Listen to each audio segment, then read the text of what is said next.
Assalamualaikum warahmatullahi wabarakatuh. Perkenalkan, nama saya Siti Aisyah.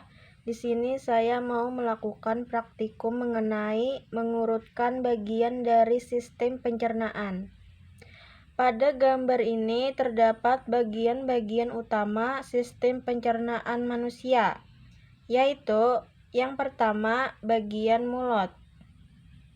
Bagian terdepan dari sistem pencernaan manusia adalah mulut. Pada bagian mulut terdapat beberapa bagian penting. Di antaranya adalah lidah yang berfungsi untuk merasa makanan, memposisikan makanan agar mudah dikunyah dan membantu makanan untuk ditelan.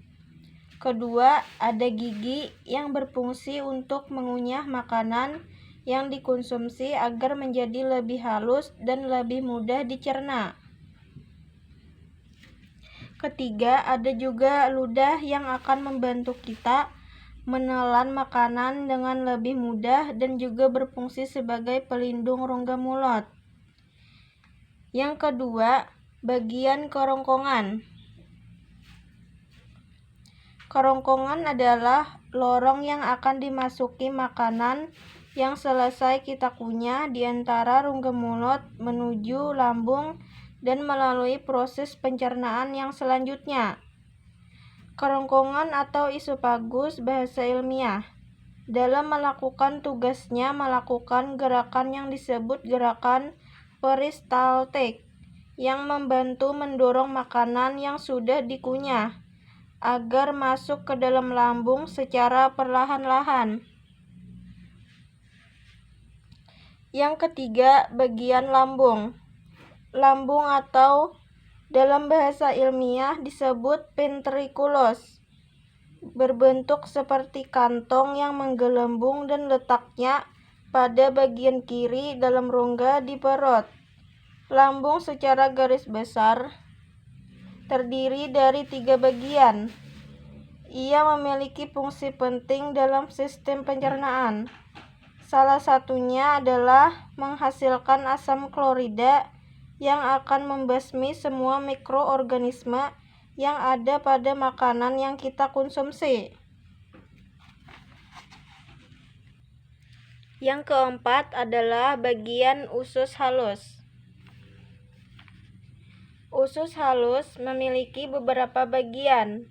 Di antaranya adalah usus 12 jari, usus kosong, dan usus penyerapan. Ada banyak proses yang terjadi pada usus halus.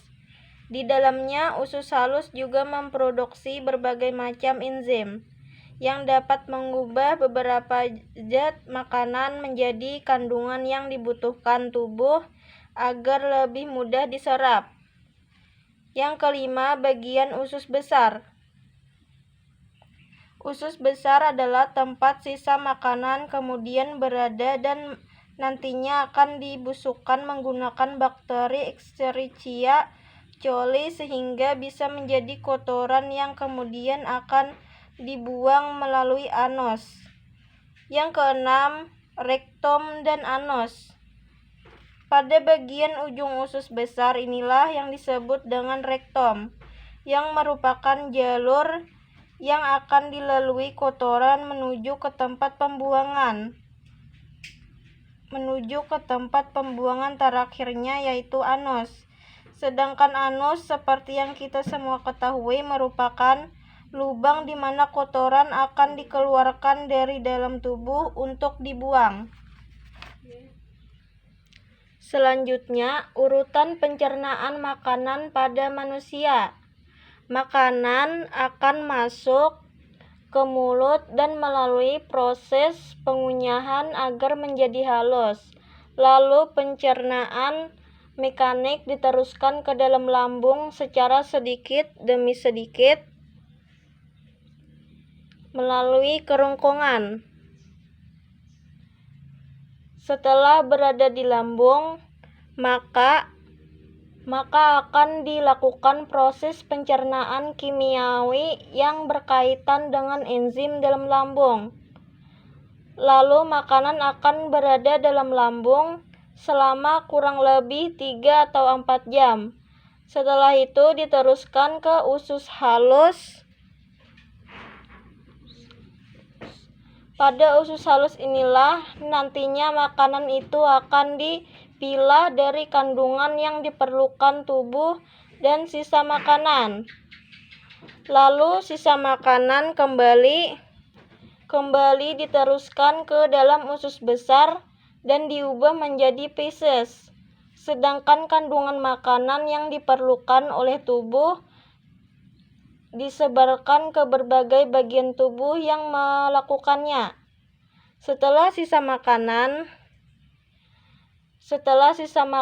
menjadi feses, maka akan diteruskan ke